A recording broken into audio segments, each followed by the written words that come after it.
আমি তোমার সাথে আমাকে খুঁজে পাই, এখনো যত্ন করে যাই, যদিও তুমি বহুদূরে।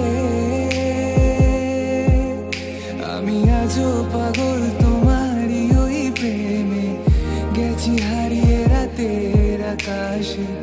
তবে কি কাহিনী শেষ আমাদের? আমি ভাবি যদি আবার ছুতে পারতাম তোমাকে, সত্যি বা স্বপ্নই হোক, এ দূরত্ব শেষ হয়ে যেত যে ভালো।